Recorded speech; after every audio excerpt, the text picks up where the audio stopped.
2023 Infiniti QX55, courtesy of Faulkner Infiniti in Mechanicsburg, PA. For more information on their inventory, please feel free to check out the link in the description box below. And so wanted to check this one out because I personally think the design is incredible, specifically the sport back design in the back. I absolutely love this look. It really distinguishes itself from all the other SUVs out there on the road right now. Not only that, with Infiniti, you actually do get 3 years of complimentary maintenance as well, so that's going to save you some money there too. And there are plenty of new updates for the 2023 model year. And so ultimately in this video, we will be testing out and going over everything about this one, from acceleration to braking, steering feel, ride quality, sound system, exhaust clip, all that fun stuff. So having said all of that, what do you guys say? Let's just go ahead and jump right into it. And as always, let's start with pricing. And so there will be a few different trim levels for the 2023 QX55. Lux starting at $49,150, Essential for $54,250, and lastly Sensory for $57,800. And by the way, in case you were curious, we do have the Essential trim level with us here today. But regardless of trim level that you go with, the power plant on this thing is going to be the same. Powering the beast is a 2-liter turbocharged inline 4-cylinder, putting out 268 horsepower at 5,600 RPM, 280 pound-feet of torque, coming in at 1,600 RPM. Power sent to all 4 wheels. All-wheel drive does come standard, so that's pretty cool. Through a CVT with paddle shifters, which we will test out here in a little bit. 0 to 60 time, approximately 6.9 seconds, with MPG numbers coming in at 22 in the city, 28 on the highway, taking premium unleaded fuel. And so before we do any kind of fun acceleration or paddle shifter test here in our QX, I wanted to mention to you guys the drive modes. There's actually a little toggle switch directly behind the shifter labeled D mode, obviously for drive modes. It's going to adjust between eco, standard, sport, and personal, adjusting things like the shift points, the throttle response, and the steering sensitivity. So now I've got all that out of the way, what do you guys say? Let's go ahead and find a straightaway. Let's put the paddle shifters here to the test first, and let's see how quickly they are going to react for us here. All right, so before we do this paddle shifter test here, I did want to mention to you guys, I just threw the shifter back one more time, and can put you in full manual shift mode, which is what we are in right now. So I am downshifting. I found our straightaway, and first gear, here we go, in 3, 2, 1, off we go. I like the sound. Quick. All right, so the paddle shifters are actually very quick, and actually it kind of simulated an automatic pretty darn well as well. I really like that because after all, this is a CVT, so technically we're not shifting through gears, but if I'm being honest, that felt kind of like an automatic transmission, at least shifting through the gears using the paddle shifter. So that was kind of fun. I kind of like that, and you guys probably heard the sound over the camera there. It's a pretty cool engine sound when you really get on it too. So anyways, having got that out of the way, and again, I'm definitely a fan of that, but let's go ahead and get back full control to the QX here. Let's do a quick little acceleration again in sport mode, and let's see how quickly we can get this one here up to speed. All right, here's a straightaway. 3, 2, 1, from a standstill, go. Again, that sound is, oh yeah. This thing is quick, man. This thing is dang quick. Yeah, plenty of an acceleration to merge you onto the highway. That was quite fun, man. Yeah, that'll definitely get the job done. But anyways, to go along with that acceleration, as always, braking is equally important. And so up front, you will find 13-inch ventilated front discs. In the back, 12.1-inch solid rear discs. As far as that 6Z0 stopping distance goes, it's going to come in at a very impressive 122 feet. That's pretty much right on par for the course. I've seen it in the 1-teens for like Mercedes-Benz and things like that, but I've also seen it in the 130s. So 122 feet is perfectly fine. As far as braking feel goes, it feels perfectly fine. Definitely not a soft braking feel, but not really a firm braking feel either. So pretty much right on point for what this vehicle should be. So touching on suspension and handling, up front, you're gonna get a McPherson strut front suspension. In the back, independent multi-link rear suspension, front and rear stabilizer bars. As far as ride quality goes, it's been 100% perfectly fine on my short little test drive here today. So definitely absorbing Mechanicsburg's roads very, very well. I've had no issues whatsoever. So big fan of that. As far as steering feel goes,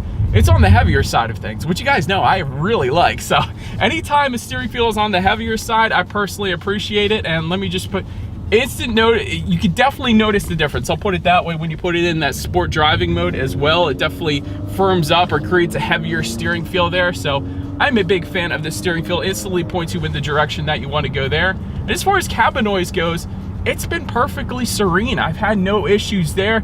The one thing I would say as far as cabin noise goes is when you hit the gas, that engine sound is pumped into the cabin and it sounds wonderful. So that is not a drawback to me. That is a big old bonus in my personal opinion. I love the sound of the engine on this thing.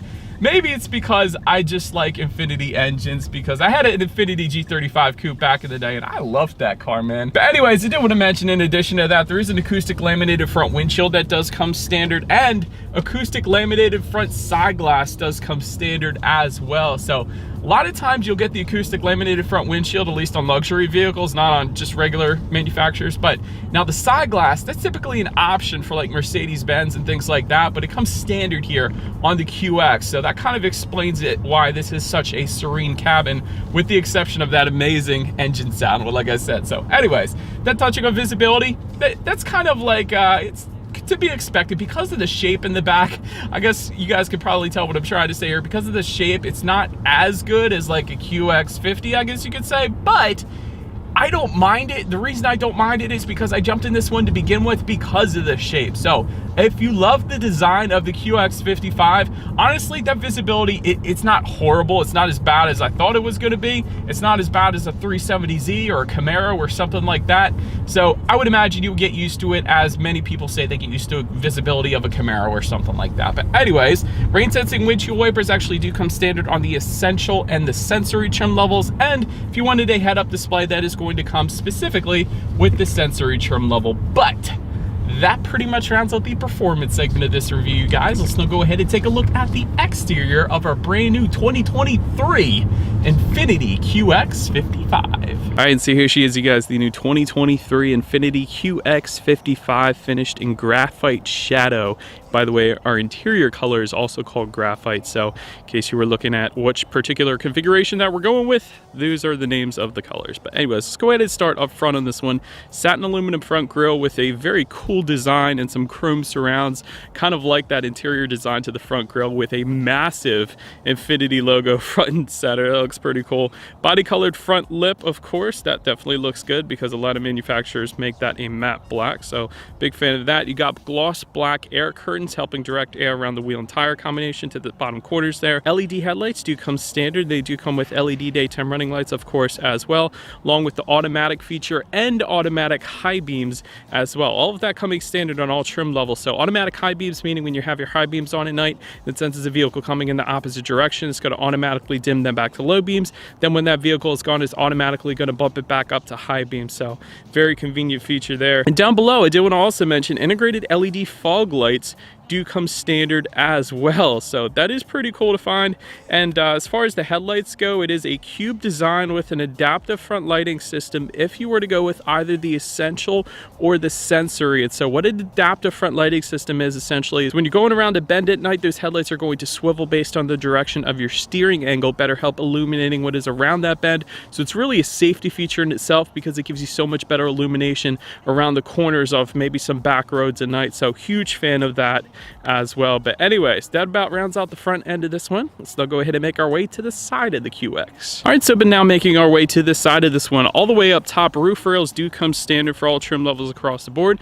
Do have some chrome window surrounds coming standard, of course, as well, along with rear privacy glass, chrome front fender accents. I love that little added touch that they put on the QX55. Definitely looks good up there. Gloss black power adjustable side mirrors do come standard. They will also be heated with LED integrated turn signals as well. And if you wanted that reverse tilt down feature, go with either the essential or sensory trim levels, one of those two. And you also do have some chrome accents on the door handles, of course. And then taking a look down at the wheel configuration, 20-inch machine finished aluminum alloys will come standard for all trim levels across the board. So definitely looks very good. And I love the side profile, but like I mentioned at the beginning of the video, the back is my very favorite part of this thing, so let's go ahead and make our way to the back. All right, so but now starting all the way to the top there, body colored shark fin antenna, of course, coming standard. Rear spoiler with an integrated brake light as well. You do have the rear window wiper asphyxiated to the rear glass, of course. As far as those taillights go, very nice design to them, and they are LED taillights that do come standard across the board. You got the all-wheel drive badging, of course, back there. You got Infiniti lettering spelled out horizontally, and then just below it all, very nice looking bottom portion of this back end here. You kind of have an incorporated rear diffuser down there, body colored, of course.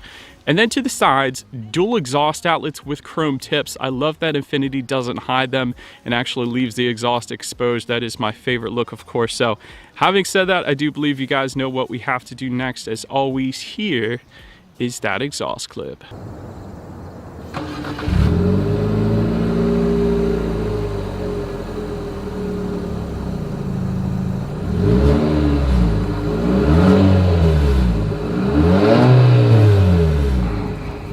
So, but now since we are around to the back of the QX55, when it comes to opening that rear tailgate, it is going to be a power tailgate that comes standard for every single trim level. So you gotta love that. If you wanted a hands-free power tailgate, go with the sensory trim level. That is simply how you're gonna go ahead and get that. And so to actually open up that tailgate there is a button on the key fob, but perhaps my favorite way to open up that tailgate, there is a hidden button kind of within the peak of the Infiniti logo. It is hidden. If you don't own an Infiniti, you're not gonna know it's there. So that's kind of the 007 way. That's the way I would do it. But anyways, once opened up, cargo capacity comes in at 26.9 cubic feet. If that was not enough space, there is a 60-40 split, bumping that up to 54.1 cubic feet if you needed more space then. There's some cargo lighting back there. There are tie-down anchors. There is a 12-volt power outlet as well. There are grocery bag hooks back there, and then if you were to lift up underneath of that cargo floor, you will find a decent amount of in-floor storage as well. Actually, more in-floor storage than I'm typically used to finding. So that was pretty cool to see as well. But then making our way up to the rear legroom, that is going to come in at 38.7 inches. So for reference, I'm an even 6 feet tall. This is how much space I have back there. Of course, rear ventilation is going to come standard for those rear passengers. There's a rear center armrest with cup holders and actually a cell phone holder just in front of those cup holders as well. That was pretty cool to see. Tri-zone climate control will come standard on the sensory trim level if you wanted the rear passengers to be able to control their own temperatures back there. There are two USB charging ports, a USB-C and a USB-A, of course. Front seat back map pockets, and those rear seats, by the way, they are reclining rear seats, so you got a little bit of adjustability there. And if you wanted heated rear seats, go with the sensory trim level yet again to spoil the rear passengers a little bit there. But so then making our way up to the front seats, leather seating is going to come standard. Leather suede combination coming with the sensory trim level, power adjustable front seats with 4-way power lumbar coming standard, memory settings for up to 2 different drivers coming with the essential and sensory. Also with those 2 trim levels, you get heated and ventilated front seats. So that was pretty cool. Overall, those seats were plenty comfortable. Between all the power adjustments and the power lumbar adjustments, definitely easily able to find my perfect driving position here in the QX55. Then take a look at the steering wheel. It is tilt and telescoping. It is leather wrapped as well. And then if you were to go with either the essential or sensory, it's also going to be power adjustable and also heated then for these cold Pennsylvania days that we are getting right now, because it's 50 something degrees now. It's the second day of fall, so it's definitely getting cold right now. But anyways, let's go ahead and make our way to the startup. Let me start by showing you guys the key here. Essentially, all of your buttons are located on one side of the key. You got your Infiniti logo all the way to the top. The circular button is going to be a remote start, but essentially it is all keyless entry with a push button start. So all I'm going to do here is simply put my foot on the brake and press that silver engine start button located just to the left of the shifter. And so once started up, tachometer is all the way to your left, speedometer is on your right. There is a fairly large digital display front and center to control what is on that digital display. There are steering wheel mounted controls, of course, giving you things like how many miles you have left until you hit empty. There's also your trip A, trip B, of course. Speed limit recognition, so it's display your speed limit up there of any given road. Outside temperature, of course. There's some safety information. It tells you when exactly you need your next oil change. I love that feature as well. Radio information, there's a compass, the list goes on. So pretty much everything you could possibly want on the digital portion of the gauges up there.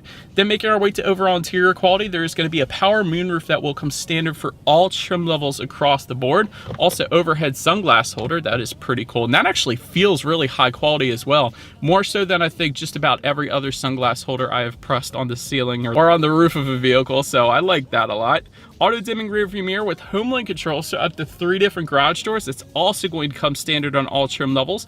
Dual zone climate control coming standard as well. And like I mentioned earlier, tri-zone climate control coming with the sensory trim level. And that sensory trim is also actually going to give you ambient lighting if you wanted to go that route. So that is pretty cool. One thing I did not find, and maybe I'm missing it, put it in the comments if I am, but I do not see a wireless phone charger anywhere or any place where I could put a wireless phone charger. So let me know about that one. But overall, honestly, as far as interior quality goes, definitely very nice. I like the contrast stitching just above the passenger side glove box and the gauges here and the infotainment screen. Like the silver trim accenting found on the doors, it kind of continues just above the dash here as well. Just in front of the shifter, you have a little bit of rubberized storage, 12-volt power outlet, 2 USB charging ports. You got your cup holders as well. And within the center armrest, a very good bit of storage within there. And there's a USB charging port actually in there as well.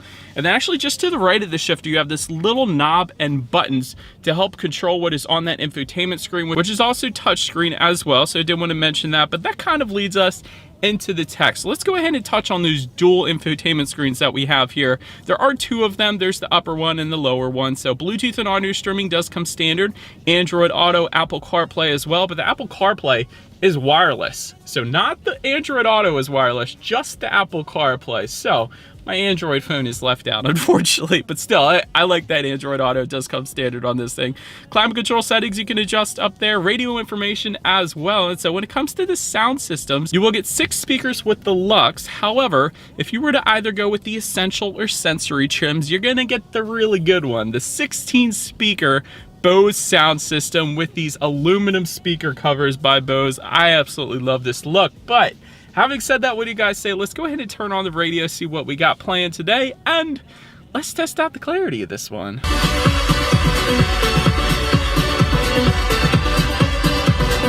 That's one thing I always say about Nissan and Infiniti. I'm gonna keep saying it. The bass, the way they do bass is so intense. There is so much bass to this sound system. I absolutely love it. And I had the Bose sound system in my Infiniti G35 Coupe back in the day. It never failed me, never broke. So huge fan of Bose. Bose is a very reputable company. Clarity was good as well, of course. So nothing wrong with that sound system whatsoever. But anyways, last thing I want to mention to you guys on the infotainment screen at least is when you do put the QX55 in reverse, you will find a rear view camera coming standard. However, if you were to go with either the Essential or Sensory trims, you will also get a surround view monitor. That's that screen to the right, letting you know what is completely all around you, which is always going to lead us into safety. So front side carrying airbags of course do come standard, but driver and passenger knee airbags as well. It doesn't always come standard on other manufacturers out there. In the back you're gonna have latch, aka lower anchors tethers for children for the rear car seats, rear child door locks, tire pressure monitoring system, but there is some new standard safety for the 2023 model year. So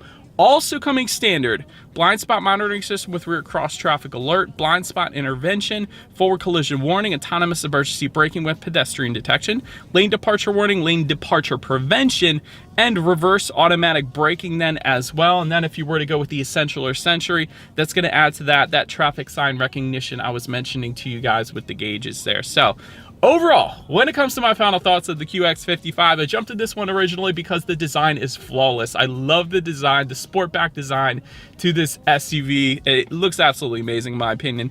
3 years of free maintenance, that's pretty darn cool as well. Newly standard safety is great as well. And as far as room for improvement goes, I think the dual entertainment screens are a bit too much. I probably would have made that just one simple screen with a lot less buttons, kind of simplify everything like Volvo does. I don't know, maybe a vertical larger screen like Tesla or Volvo does. Digital gauges would be pretty nice as well. I know the new Nissan Rogue does that. Since Nissan makes Infiniti, I think that would be a very nice carryover to the QX55. And specifically when it comes to interior quality surrounding the shifter, it's just simply a matte black. Wouldn't have minded if they can keep it plastic, but if they just maybe added a nice design to it like I think most other manufacturers do. A luxury manufacturer including this cheap black plastic around the shifter is kind of a no-go for me. Just put a design to it, Infiniti. That's all I'm saying. But anyways, that is about it for this one, you guys. Thank you so much for watching. Let me know what